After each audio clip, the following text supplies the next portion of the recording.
Assalamualaikum warahmatullahi wabarakatuh. Nama saya Dita Nurhani Sardani dengan NIM 186.379. Di sini saya akan bahas tentang asam basa.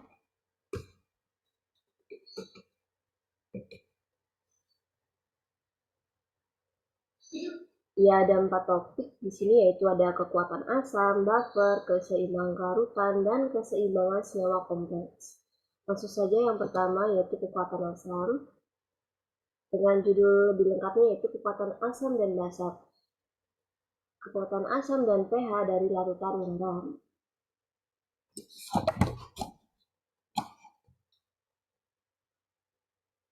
Untuk pendahuluan yaitu, apabila suatu senyawa ini dilarutkan dalam air, maka senyawa tersebut akan mengalami proses pelarutan.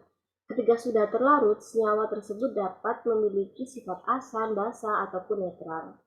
Untuk dapat mengetahui seberapa kuat sifat asam, basa, yaitu dari kemampuan masing-masing senyawa untuk mendonorkan protonnya atau H+-nya. Semakin suka senyawa tersebut mendonorkan proton, maka kekuatan asamnya akan semakin tinggi, dan ada faktor lain yaitu pelarut yang digunakan, suhu yang digunakan, dan juga struktur molekul dari suatu asam. Senyawa yang ditentukan kekuatan asamnya itu ada 3, ada non-metal hibrida, terhidrasi, okso-oksid, dan ion metal hibridasi, dan juga ada senyawa oksidasi. Jadi langsung saja kita lanjut. Sifat molekul dan kekuatan asam. Yang pertama ada hibrida non-logam. Istilah hibrida umumnya itu dinamai senyawa biner yang hidrogen bentuk dengan unsur-unsur lain dari tabel periodik. Ada 2 faktor yang menentukan seberapa mudah sebuah proton itu dilepaskan dari hibrida bukan logam, yaitu dari keelektronegativan pusat bukan logamnya dan kekuatan ikatan E dan H, itu adalah non-logamnya.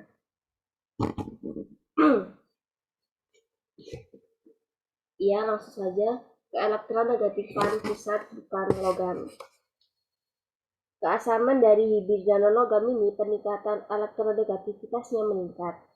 Keasaman karena keelektronegativitas yang tinggi mampu menarik awan elektron yang ada pada atom H, sehingga senyawa ini itu memiliki kepolaran yang lebih besar. Semakin mudah membentuk, maka H+-nya akan mudah dilepas. Jadi ini semakin ke kanan itu elektronegativitasnya semakin meningkat, dan semakin ke bawah itu kekuatan ikatannya itu berkurang atau lebih panjang. Jadi untuk kekuatan ikatan non-logam dengan hidrogen dari atas hingga ke bawah ikatannya itu lebih panjang dan lemah. Jadi H+ mudah untuk dipasang. HF ini memiliki kekuatan ikatan yang lebih kuat karena HF ini lebih susah untuk melepaskan hanya atau hidrogennya. Semakin ke bawah ikatannya itu berkurang karena H pada Cl, Br, dan I itu mudah untuk dilepas, maka tergolong asam yang kuat. Dapat dilihat dari tabel bond enthalpy, yaitu kekuatannya semakin ke bawah itu semakin kecil dan itu akan semakin kuat.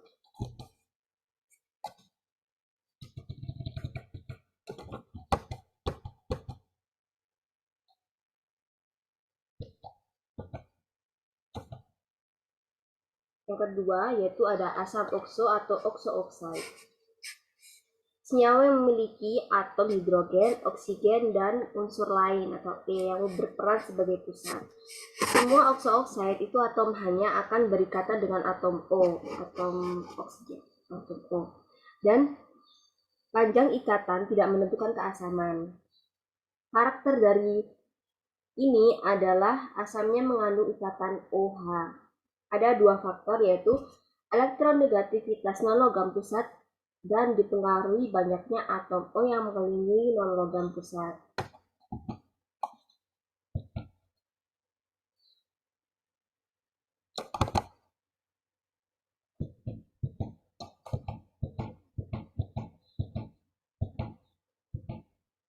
Untuk asam okso atau okso-oksida ini ada 2 jenis, yaitu yang pertama ada asam okso dengan jumlah atom O yang sama. Kekuatan asam meningkat dengan peningkatan elektronegativitas nonmetal. Semakin meningkat elektronegativitasnya, maka ikatan OH-nya semakin polar dan lebih mudah untuk kehilangan H+-nya. Contohnya ini ada hipohalius asid, yaitu rumus umumnya itu HOE. Ini adalah atom halogen atau golongan 7A. Dapat dilihat pada gambar, elektronegativitasnya meningkat. Semakin meningkat, maka akan cenderung menarik atom H. Semakin tebal tanda panah yang menunjukkan tarikan awan, elektronnya semakin kuat. Dan maka keasaman meningkat, sehingga H+-nya itu mudah dilepas. Kekuatan keasaman dapat dinilai dari Ka-nya. Semakin besar nilai Ka, maka semakin besar kekuatan asamnya. Dapat dilihat di bawah ini ada kekuatan asamnya dari HOI, HOBr, HOCl. Lalu yang kedua itu asam okso dengan jumlah atom yang berbeda. Kekuatan asam meningkat dengan bertambahnya jumlah atom O pada non-logam pusat. Atom O semakin banyak, maka semakin besar pergeseran dari densitas elektron atau awan elektron dan semakin mudah melepas H+-nya. Ini ada contoh, yaitu elektronegativitas O yang tinggi akan menyebabkan keduanya menarik awan elektron yang ada pada H+-nya, sehingga mereka itu semakin polar dengan ditandai adanya parsial positif dan parsial negatif. Jumlah atom O yang terikat lebih banyak, maka tarikan awan elektron akan semakin besar dan mengarah ke O yang memiliki elektronegativitas yang tinggi. Ini dapat dilihat pada tabel di bawah, gambar di bawah tersebut. Lebih mempengaruhi peningkatan bilangan oksidasi yang mempengaruhi keasamannya. Dapat dilihat ini bilognya pada HOCl itu +1 dan HOClO3 itu +7.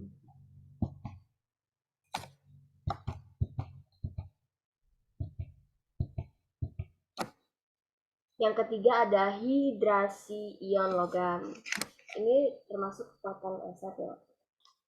Beberapa ion logam tertentu yang terlarut dalam air bisa memiliki sifat asam karena memiliki kemampuan untuk mentransfer H+-nya kepada molekul air. Contohnya itu metal nitrat. Huruf M ini adalah senyawa metal atau senyawa logam yang memiliki muatan yang tinggi. Lalu senyawa dilarutkan dalam air. Misalnya logam nitrat ini dapat dilihat reaksinya, yaitu yang pertama dia akan mengalami ionisasi Mn menjadi Mn+, dan NO3 menjadi min. Kemudian pelarutnya adalah air, senyawanya adalah padatan. Kemudian Mn+ nanti akan mengalami hidrasi atau pengikatan dengan molekul air sebanyak X. Ini disebut asam Bronsted-Lowry. Senyawa ini yang mampu mendonorkan satu H+ yang dari molekul air kepada molekul air yang lain. Jika ion logam M ini kecil ya, karena muatan yang tinggi dari ion logam, maka ion logam mampu menarik awan elektron dari ikatan OH-nya. Pada molekul air adanya penarikan. Elektron densitasnya dari OH bond atau ikatan OH ini ditarik dari molekul yang sudah berikatan. Jadi dapat dilihat pada reaksi yang kedua ini, Mn menarik ikatan OH jadi molekul air. Ada satu H+ yang nantinya akan dilepas, sehingga produk yang dihasilkan adalah MH2OX-1, OHN1. Jadi awalnya H2O ini dia melepas satu H+-nya yang diberikan kepada H2O yang ada di H3O+.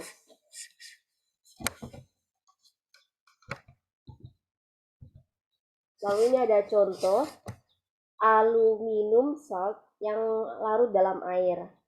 AlNO3 ini dilarutkan dengan H2O sebanyak 6.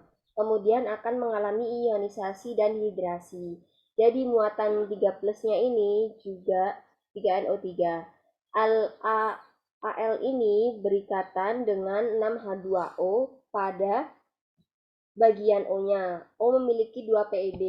Lalu Al-nya akan menarik densitas yang ada pada O. Kemudian OH yang lebih besar, yang lebih polar, sehingga ikatannya O dan H terdekat menjadi lemah, dan itu bisa ditarik molekul H2O-nya sebagai basanya. sehingga senyawa ini kehilangan satu H plusnya menjadi AlH2O5OH2+. Maka densitas elektron yang tertarik dari ikatan OH yang menyebabkan kehilangan H plus dengan mentransfer ke molekul air yang terdekat.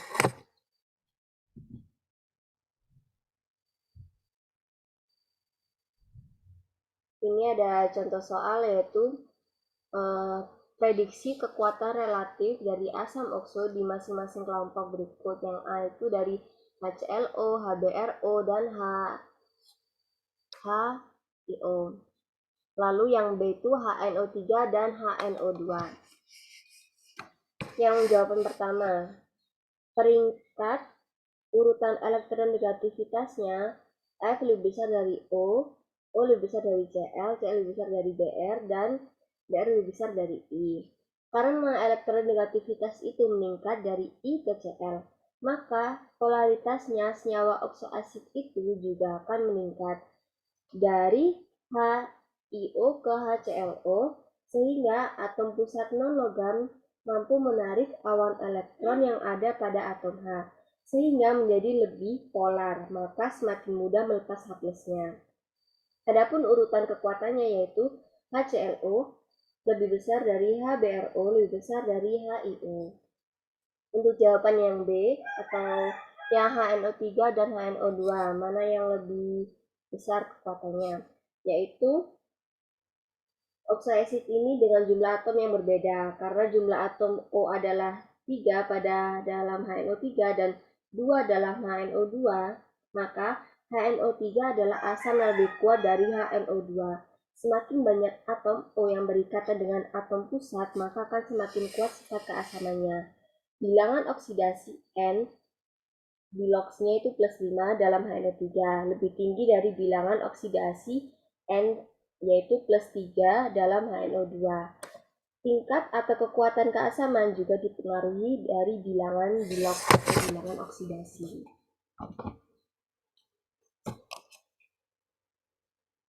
Yang selanjutnya yaitu subbab oksidasi asam basa dan amfoter. Ini adalah tabel pengelompokan. Yang warna hijau itu adalah basa oxide, yang warna biru itu adalah asam oxide atau oksidasi asam, yang terakhir yaitu amfoter oxide atau oksidasi amfoter. Dapat dilihat dari tabel. Pendahuluan. Selanjutnya itu akan bahas oksida. Pada subbab sebelumnya ini kita telah membahas tentang kekuatan asam senyawa oksida. Senyawa hibrida kemudian kekuatan asamnya dari ion logam terhidrasi. Sekarang kita membahas sifat dari senyawa oksidasinya. Senyawa oksidasi adalah suatu senyawa yang setidaknya di dalam senyawa tersebut ada satu atom oksigen dan satu unsur lain. Oksidasi ini bisa diklasifikasi, ada yang asam, basa, atau amfoter. Jadi kesimpulannya keasaman yang kita pelajari itu sifat asam basanya ada 4, yaitu non-metal hibrida, oxide, ion logam terhidrasi, dan oksida.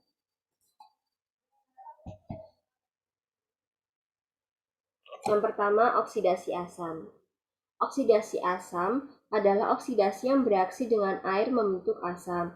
Reaksi antara oksidasi asam dan air ini dapat dilihat ada beberapa reaksi yaitu CO2 dengan H2O, SO3 dengan H2O, N2O5 dengan H2O, T4O10 dengan H2O, Cl2O7 dengan H2O.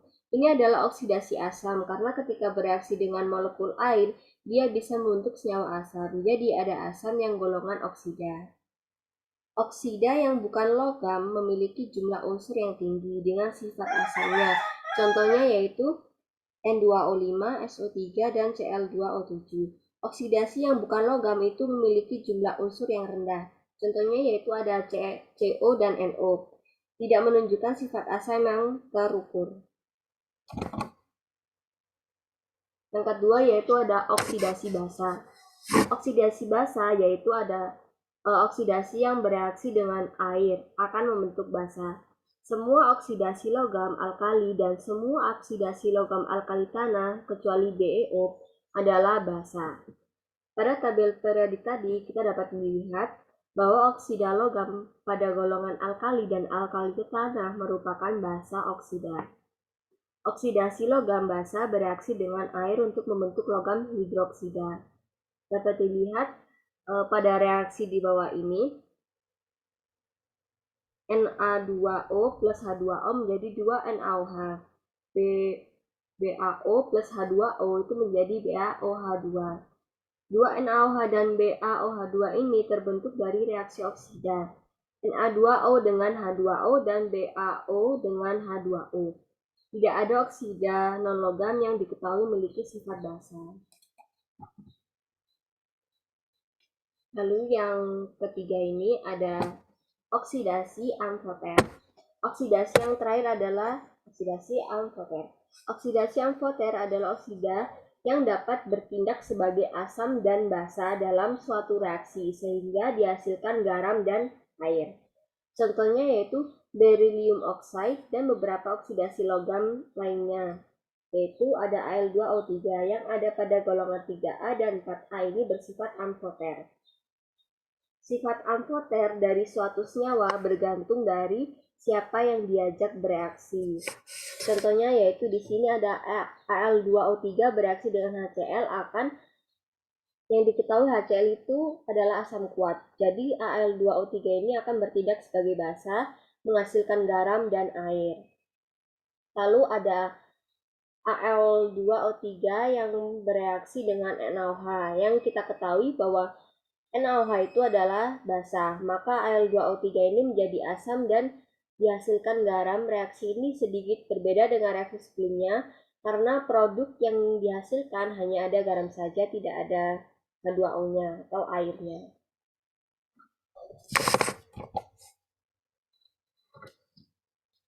Selanjutnya yaitu reaksi oksidasi asam dan basa. Reaksi antara oksidasi asam dan basa, reaksi antara kedua ini menyerupai reaksi asam basa pada umumnya karena produknya adalah garam dan air. CO2 ini direaksikan dengan NaOH menjadi garam dan air. Lalu ada BaO direaksikan dengan HNO3 yang akan menghasilkan garam dan air juga.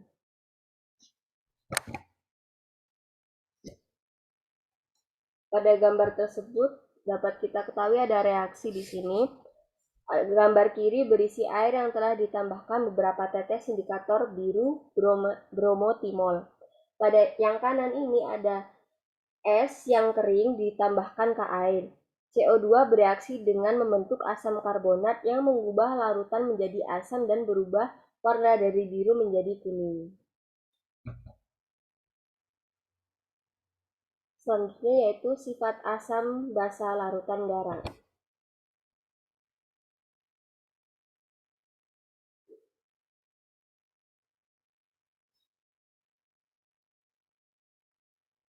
Pendahuluan, garam adalah senyawa ionik yang terbentuk dari reaksi antara asam dan basa. Contohnya dapat dilihat reaksi ini.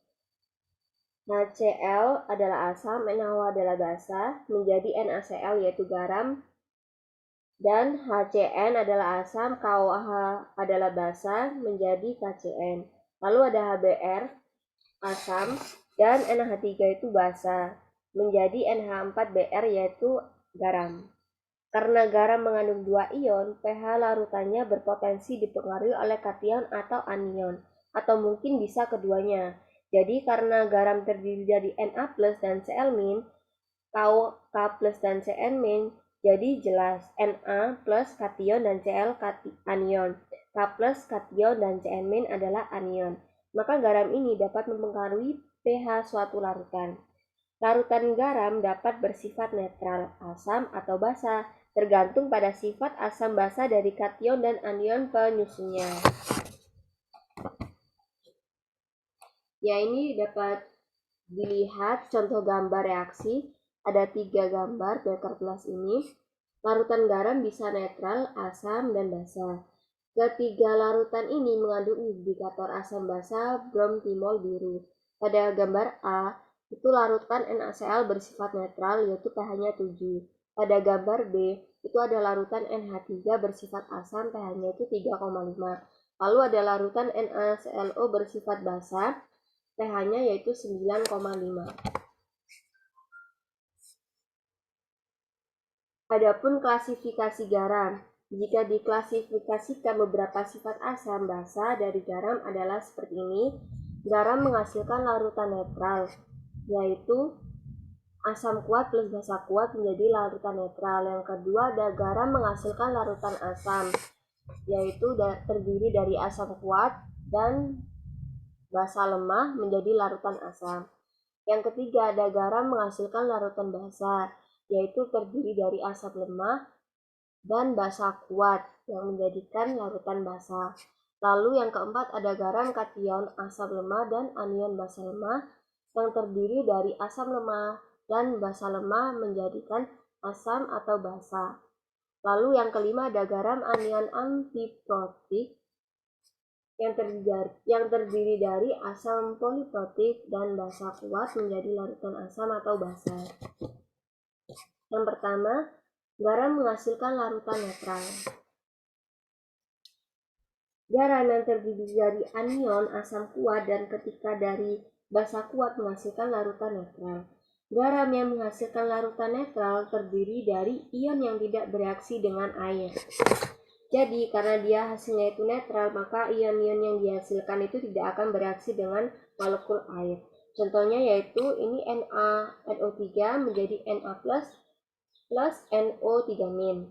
Jika NaNO3 itu mengalami ionisasi, maka menghasilkan Na+ plus NO3+-. Ion Na+ adalah konjugasi asam dari basa kuat NaOH, dan ion NO3- itu adalah konjugasinya basa dari asam kuat yaitu HNO3. Semua grup 1 dan 2 ini misalnya Li+, Ca2+, dan semua kation logam dengan isi +1 contohnya yaitu ada Ag+ adalah netral. Yang kedua yaitu ada garam menghasilkan larutan asam. Garam yang mengandung asam konjugasi dari basa lemah menghasilkan larutan asam dalam air. Garam yang menghasilkan larutan asam mengandung anion yang tidak reaktif dan kation yang melepaskan proton ke air. Jadi anionnya itu tidak bereaksi, tetapi kationnya dapat bereaksi dengan molekul air, yang mana kation itu dapat mendonorkan protonnya ke air. Contohnya yaitu pada reaksi NH4Cl ini menjadi NH4+ plus Cl-.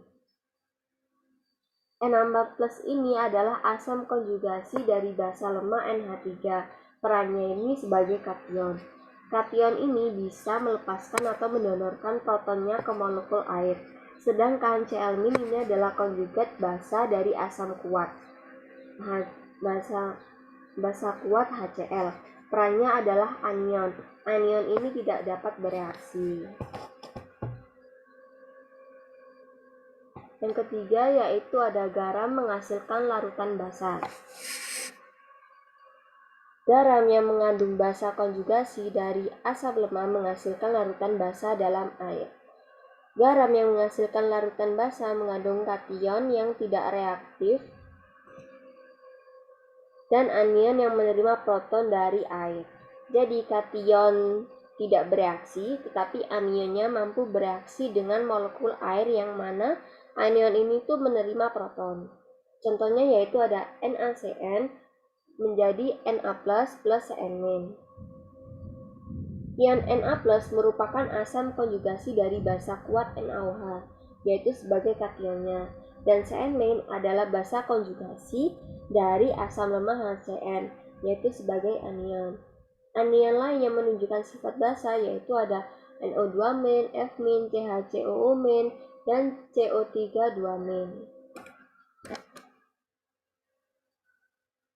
Yang keempat ini ada garam dari kation asam lemah dan basa lemah. Keasaman keseluruhan larutan tergantung pada kekuatan asam relatif Ka dan kekuatan basa Kb dari ion yang dipisah. Jadi keasaman garam itu bisa bergantung dari nilai Ka dan nilai Kb. Jika kedua kation dan anion bereaksi dengan air, ion dengan K lebih tinggi menentukan keasaman atau kebasaan larutan garam. Jadi Ka atau Kb yang lebih tinggi itu menentukan keasaman dan kebasaan. Contohnya di sini ada NH4Cn menjadi NH4+ plus Cn-. NH4+ ini berasal dari NH3, sedangkan Cn- itu berasal dari HCl. Yang kelima di sini ada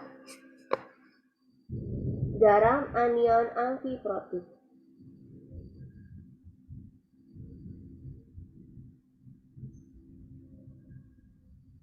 Kation berasal dari basa kuat dan anion berasal dari asam poliprotik.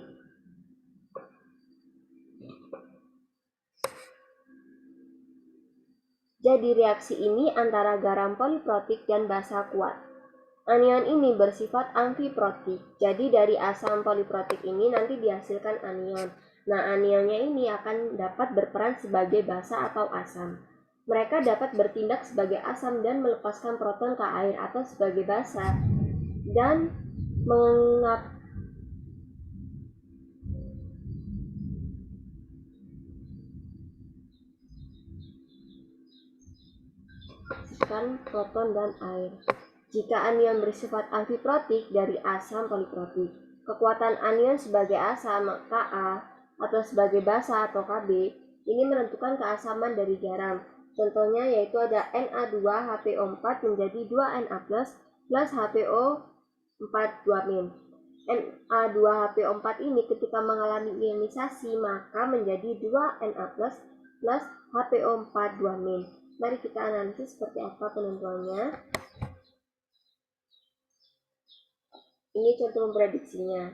Prediksi apakah pH larutan NaCH3COO Ka-nya itu 1,76 kali 10 pangkat min 5. Jawabannya ini ada asam, B netral, C basa, dan D tidak informasi. Mari kita jawab. Pada NaCH3COO menjadi Na plus CH3COO ini mengalami ionisasi. Ion Na plus merupakan asam konjugasi dari basa kuat NaOH. Ion Na termasuk dalam golongan 1A akan menghasilkan larutan netral, sedangkan CH3COO- adalah basa konjugasi dari asam lemah, berperan sebagai anion. Sehingga di sini NaCH3COO adalah larutan basa. Karena Na+ ini tidak bereaksi dengan molekul air, yang dapat bereaksi dengan molekul air adalah CH3COO-. Juga berasal dari basa lemah, sehingga konjugat basanya yang mendominasi.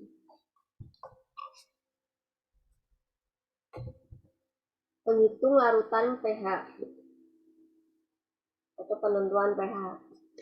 Larutan garam dapat bersifat asam, basa, ataupun netral, sehingga diperlukan perhitungan pH larutannya.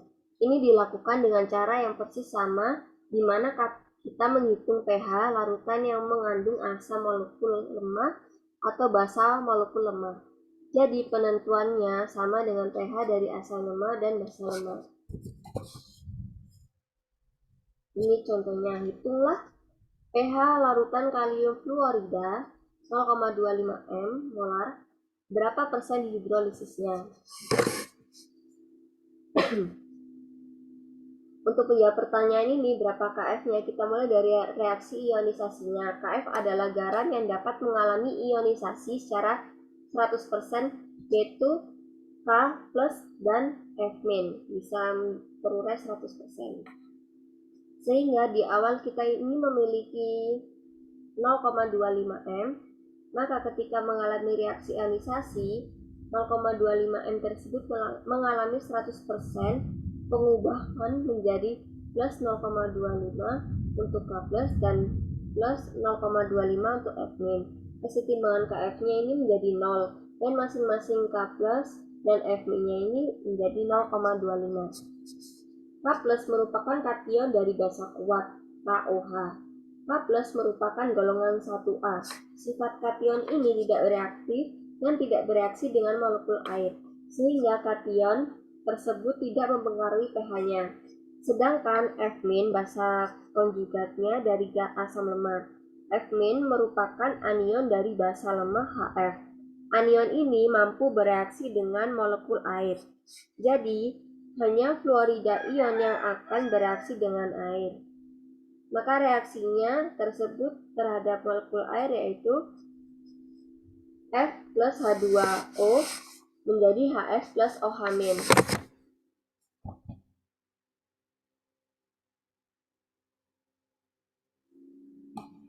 Ya, selanjutnya yaitu topik yang kedua, yaitu kesetimbangan asam basa dan kesetimbangan kelarutan larutan penyangga, atau bisa kita sebut sebagai buffer atau buffer.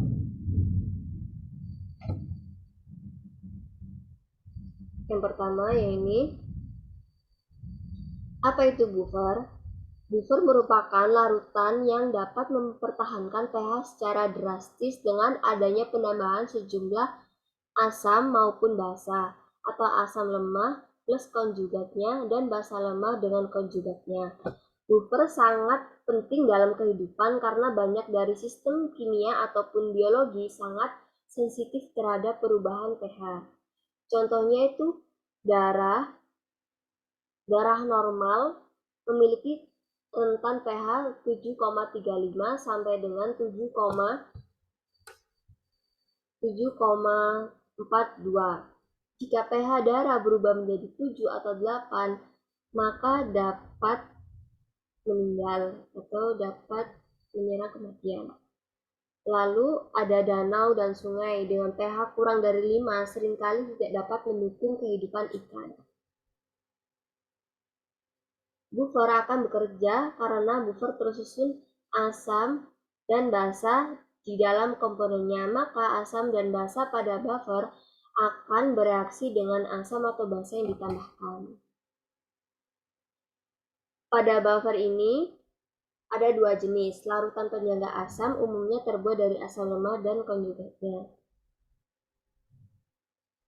Buffer yang bersifat asam dengan mengubah pH yang komposisinya terdiri dari asam lemah dengan basa konjugatnya. Jadi, komposisi buffer ini adalah asam asetat dan ion asetat. Dengan garamnya CH3CONA jika direaksikan dengan air akan terurai menjadi ion CH3COO- plus Na+. Lalu larutan penyangga basa umumnya terbuat dari basa lemah dan konjugasinya atau konjugatnya. Ini contohnya yaitu NH3 plus H2O menjadi OH- plus NH4 plus. Komposisi penyangganya yaitu NH3 dan NH4 dari NH4Cl. Bagaimana cara kerjanya? Asam asetat merupakan asam lemah dan posisi kesetimbangannya cenderung ke kiri. Oleh karena itu, konsentrasi ion asetat itu lebih kecil. Contoh di atas itu ada CH3COH plus H2O menjadi H3O plus CH3CO-. Menjadi CH3COH plus H2O menjadi H3O plus CH3CO-.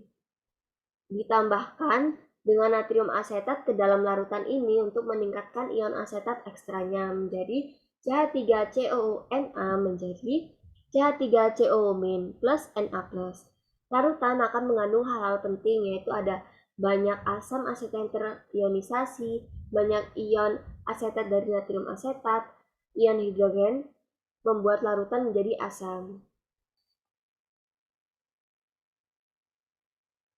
Beberapa contoh asam lemah dan basa lemah serta konjugatnya yang digunakan untuk pembuatan buffer yaitu contoh diantaranya ada CH3COH dan CH3CONA, ada H3PO4 dan KH2PO4, ada H2CO3 dan NaHCO3, ada NH3 dan NH4Cl.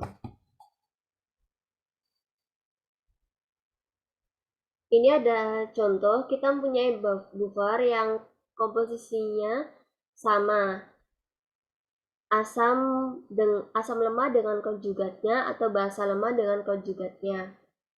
Ketika suatu buffer ditambah dengan asam H3O+, maka jumlah konjugat akan berkurang dan asam akan bertambah. Karena saat H+ masuk, H+ akan dinetralkan dengan basa yang ada pada buffer. Dalam reaksi basa ini merupakan ion asetat. Lalu saat ion asetat bereaksi dengan H+, akan terbentuk CH3COH, sehingga jumlah ion asetat berkurang dan konsentrasi asetat meningkat. Reaksinya yaitu H2O plus CH3COOH, jadi H3O plus CH3COO. Lalu, apabila buffer ditambah sejumlah basa, maka amin atau konjugatnya akan semakin bertambah seiring penambahan OH-. Reaksinya yaitu CH3COH plus OH- menjadi CH3CO- plus H2O. Dalam suatu buffer, ketika ada suatu basa yang masuk, maka akan dinetralkan oleh asam. Dalam reaksi di atas yaitu asam asetat. Ketika telah terjadi reaksi tersebut, maka ion asetat akan bertambah karena mengikat OH- dan asam asetat akan berkurang karena telah digunakan untuk menetralisir basa yang masuk. Contohnya, NH3 plus H2O menjadi OH- plus NH4-. Amonia merupakan basa lemah, sehingga kesetimbangan cenderung mengarah ke kiri atau NH3 atau reaktannya. Artinya, NH4 plus ini memiliki derajat ionisasi yang rendah, sehingga jumlahnya akan sedikit. Lalu NH3 plus H2O menjadi OH- plus NH4 plus. Sehingga perlu penambahan ion dari luar atau amonium klorida untuk mengikat ion amonium, yaitu menjadi NH4Cl, produknya NH4 plus Cl-. Komposisi buffer ini yaitu banyaknya amonia yang tidak bereaksi, banyaknya ion amonium dari amonium klorida, cukup ion hidroksida OH- untuk membuat larutan basa.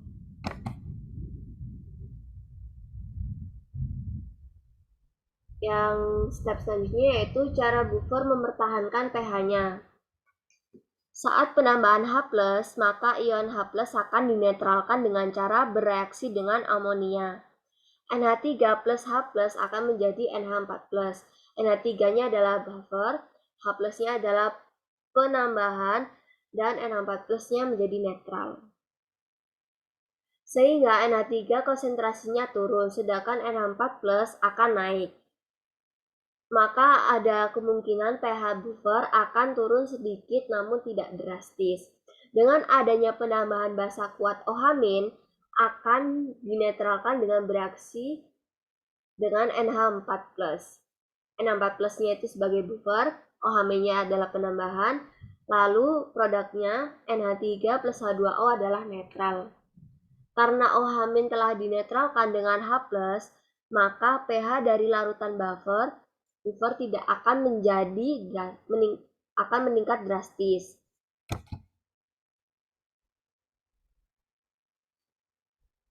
Kenapa buffer tidak dapat dibuat dari asam kuat maupun basa kuat atau asam kuat dan garam bisa konjugat sendiri tidak merupakan penjaga yang baik? Mengapa? Ada contohnya ini yaitu HCl plus H2O menjadi H3O plus Cl-. HCl atau asam kuat ini akan terdistorsi menjadi basa konjugat Cl-. Sedangkan Cl- merupakan tipe basa yang sangat lemah. Artinya,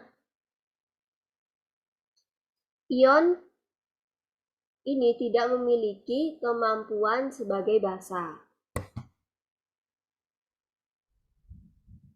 Persamaan Henderson-Hasselbalch, reaksi disosiasi asam lemah atau Ka. Dapat dilihat yaitu untuk mudahnya konsentrasi ini kesetimbangannya Ka ini. Lalu masing-masing sisi dikalikan dengan min log sehingga min log H plus sama dengan min log Ka min log konsentrasi Ha per konsentrasi amin. pH sama dengan pKa kurangi log konsentrasi Ha per konsentrasi amin. Sehingga persamaan Henderson-Hasselbalch ditulis dengan pH sama dengan pKa plus log konsentrasi basa per konsentrasi asam.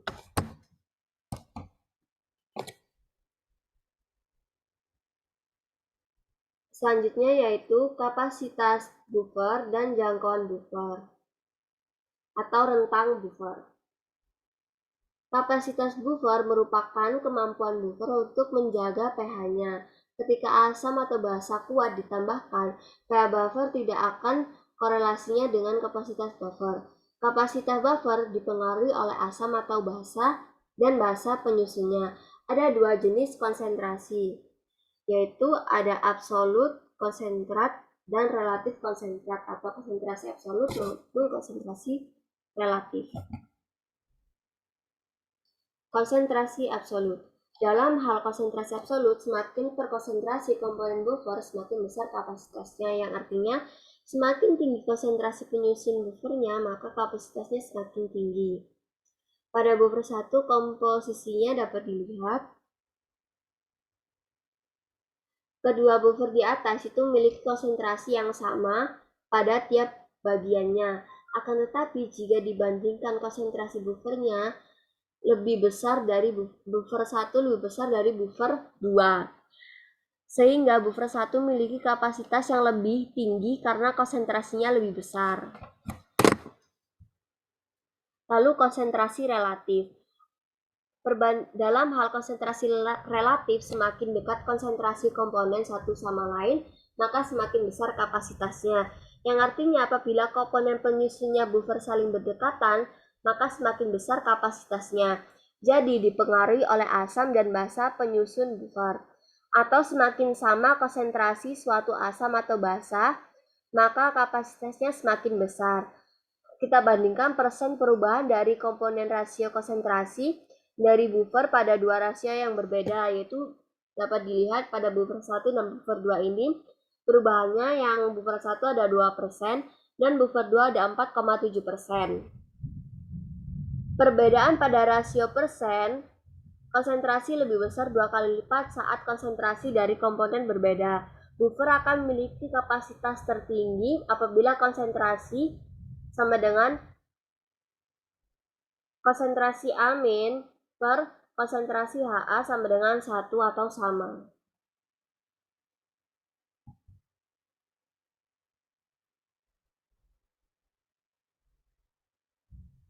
Lalu, buffer memiliki kapasitas tertinggi bila konsentrasi komponennya adalah konsentrasi amin per konsentrasi Ha adalah 1. Buffer yang pH-nya sama dengan atau mendekati pKa, komponen asamnya memiliki kapasitas tertinggi untuk konsentrasi tertentu.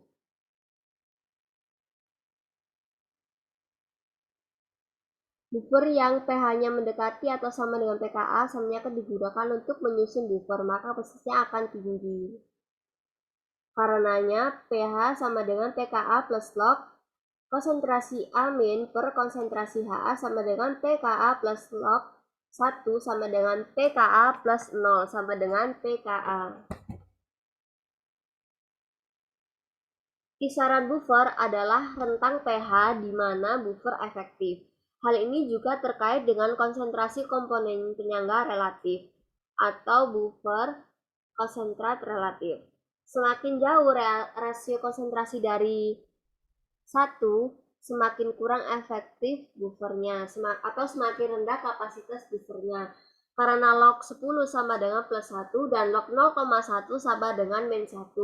Buffer itu memiliki kisaran yang dapat digunakan dalam +1 atau unit pH pKa dari komponen asam. Dapat dilihat di bawah ini, yaitu pH sama dengan pKa plus log 10/1 sama dengan pKa plus 1. Dan pH sama dengan pKa plus log 1/10 sama dengan pKa min 1. Adapun contoh soalnya yaitu adegan molekuler di bawah ini mewakili volume yang sama dari 4 penyangga Ha per amin. Ha ini berwarna biru dan hijau, lalu ada aminnya itu berwarna hijau, dan ion lain serta air tidak ditampilkan. Pertanyaannya yaitu buffer manakah yang memiliki pH tertinggi? Yang kedua, buffer mana yang memiliki kapasitas terbesar?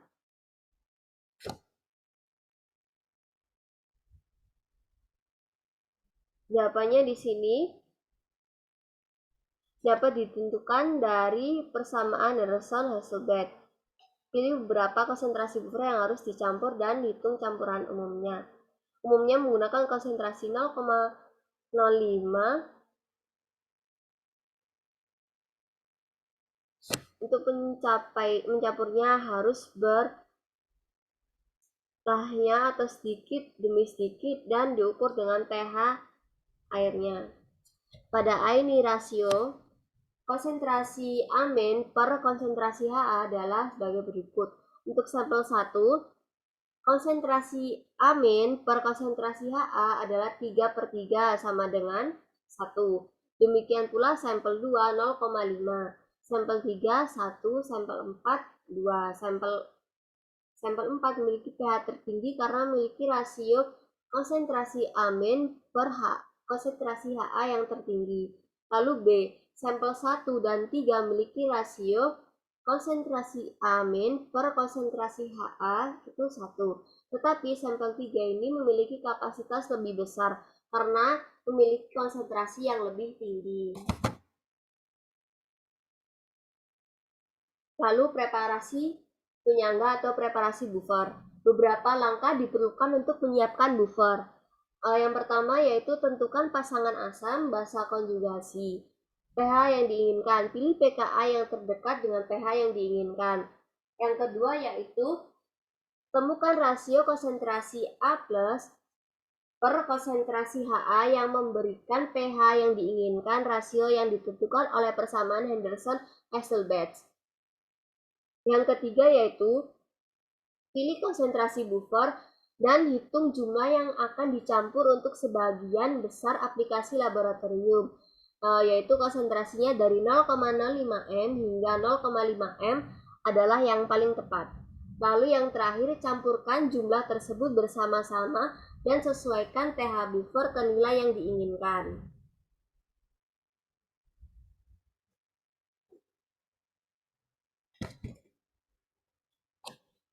Yang selanjutnya yaitu topik yang ketiga, kesetimbangan asam basa dan kesetimbangan kelarutan atau keseimbangan kelarutan. Pendahuluan. Sebagian besar zat terlarut ini memiliki kelarutan yang terbatas dalam pelarut tertentu, yaitu termasuk senyawa ion. Ketika senyawa ionik dilarutkan dalam air, itu biasanya masuk ke dalam larutan sebagai ion. Ketika kelebihan senyawa ionik yang sedikit larut dicampur dengan air, terjadi kesetimbangan antara senyawa padat dan ion-ion dalam larutan jenuh. Beberapa senyawa ion itu sedikit larut dalam suatu pelarut atau insoluble. Senyawa tersebut mencapai kesetimbangan dengan sedikit sekali zat yang terlarut. Ekspresi produk ion atau VSP. Dalam air, senyawa ion membentuk ion sebagai produk. Produk ion ini menyatakan produk dari konsentrasi molar ion yang dipangkatkan dengan koefisien stoikiometrinya. Dapat dilihat sebagai contohnya yaitu untuk larutan jenuh timbal 2 fluorida, kita ini memiliki PbF2 menjadi Pb2 plus 2F min. Untuk setiap sistem keseimbangan, kita itu dapat menulisnya hasilnya sebagai reaksi, yaitu V sama dengan konsentrasi Pb2 plus kali konsentrasi F-min pangkat 2 per konsentrasi PbF2 atau Vc yaitu Vc PbF2 sama dengan konsentrasi Pb2 plus dikali konsentrasi F-min pangkat 2. Lalu Vsp-nya sama dengan konsentrasi Pb2 plus dikali konsentrasi F-2.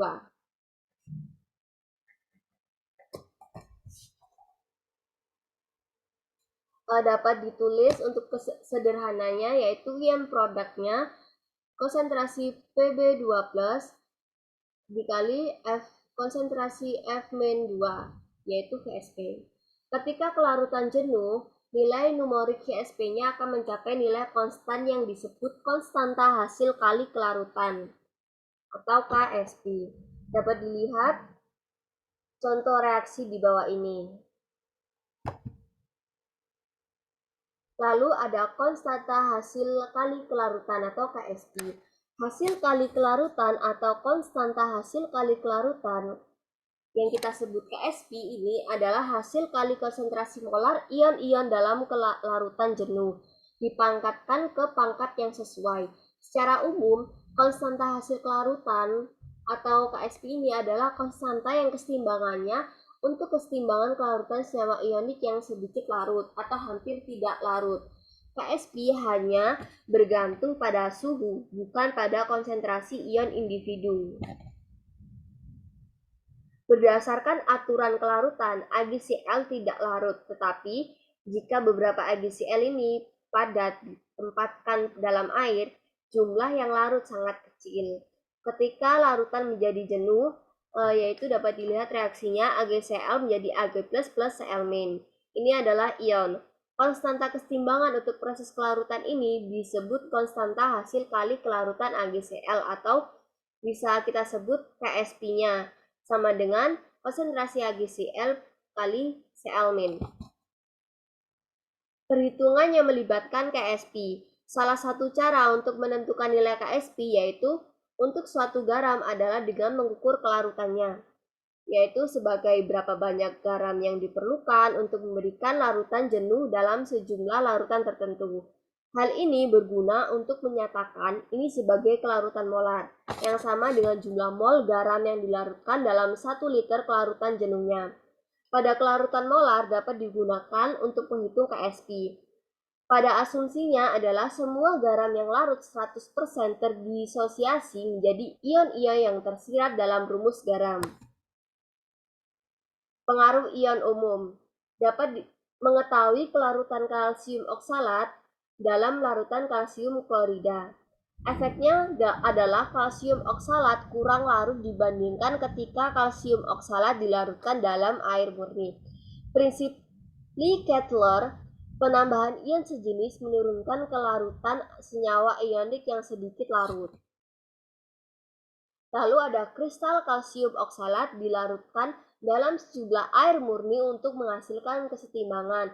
Dapat dilihat dari reaksi ini, CaC2O4 menjadi Ca2 plus C2O4 2-, yaitu lalu penambahan CaCl2 menjadi CaCl2 sama dengan atau menjadi Ca2 plus 2Cl-. Kesetimbangannya adalah C2O4 menjadi Ca2 plus C2O4 2-. Penurunan kelarutan kalsium oksalat dalam larutan kalsium klorida adalah contoh efek ion umum. Untuk memprediksi pembentukan endapan. Untuk pelarutan padatan ionik dalam larutan berair, salah satu dari kondisi berikut mungkin ada, yaitu ada larutan tidak jenuh, larutan jenuh, dan larutan lewat jenuh. Kita dapat membandingkan nilai Vsp dengan Ksp agar garam dapat memprediksi apakah akan terbentuk endapan atau tidak. V lebih besar dari Ksp lewat jenuh. V sama dengan Ksp yaitu jenuh. V kurang dari Ksp yaitu tidak jenuh. Topik yang selanjutnya atau topik yang keempat yaitu kesetimbangan asam, basa, dan kesetimbangan kelarutan yang melibatkan ion kompleks. Apa sih ion itu? Apa sih ion kompleks? Nah, sebuah ion itu sederhana terdiri dari satu atau beberapa atom terikat. Contohnya ini seperti Na+ atau CH3COO-. Ion kompleks terdiri dari ion logam pusat yang terikat secara kovalen dengan dua atau lebih anion atau molekul yang disebut ligan. Beberapa contoh ligan ionik adalah ion hidroksida, klorida, dan sianida. Beberapa ligan molekuler adalah air, karbon monoksida, dan amonia. Dapat dilihat pada gambar di samping sebagai contoh yaitu ion kompleksnya dari CrNH3 6 3+. Pusat dikelilingi oleh 6 ligan NH3 memberikan muatan 3+ secara keseluruhan. Di sini kita fokus pada kesetimbangan ion terhidrasi dengan ligan selain air. Lalu adapun pembentukan ion kompleks. Ketika garam seperti MnO3 dilarutkan dalam air, terbentuk ion kompleks dengan air sebagai ligan sekitar ion logam. Dapat dilihat reaksi di bawah ini yaitu MnO3 menjadi M2+ plus 2NO3. Lalu ada MnO3 plus 4H2O menjadi MH2O42+ plus 2NO3-. Dalam banyak kasus, ketika kita memperlakukan kation ini terhidrasi dengan larutan ligan lain, molekul air terikat diganti. Misalnya pada ion M2+ terhidrasi menjadi MH2O42+ membentuk ion amoniak MnH3 4 2+ dalam air NH3. Dapat dilihat reaksi di bawah ini. Semua ion kompleks adalah edukasinya dari Lewis. Ion logam ini bertindak sebagai asam Lewis, yaitu menerima pasangan elektron, dan ligan bertindak sebagai basa Lewis atau menyumbangkan pasangan elektron. Dapat dilihat dari reaksi di bawah ini ada Ag+ plus 2NH3. Ag plusnya adalah asam dan 2NH3 adalah basa. Menjadikan produknya yaitu AgNH3 2. Dapat dilihat pada gambar di samping yaitu ada Erlenmeyer yang berisikan larutan. Logam transisi memiliki kecenderungan khusus untuk membentuk ion kompleks. Misalnya larutan Coba2 klorida atau CoCl2 yang berwarna merah muda karena adanya ion COH2O6 2+.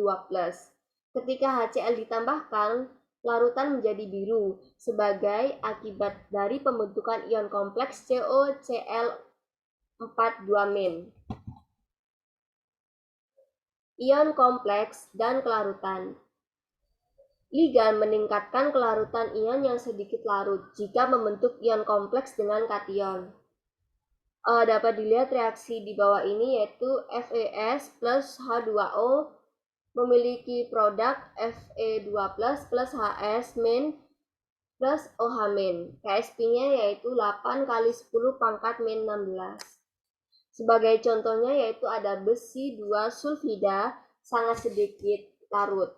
Ketika menambahkan beberapa 1 NaCN, ion Cn- bertindak sebagai ligan.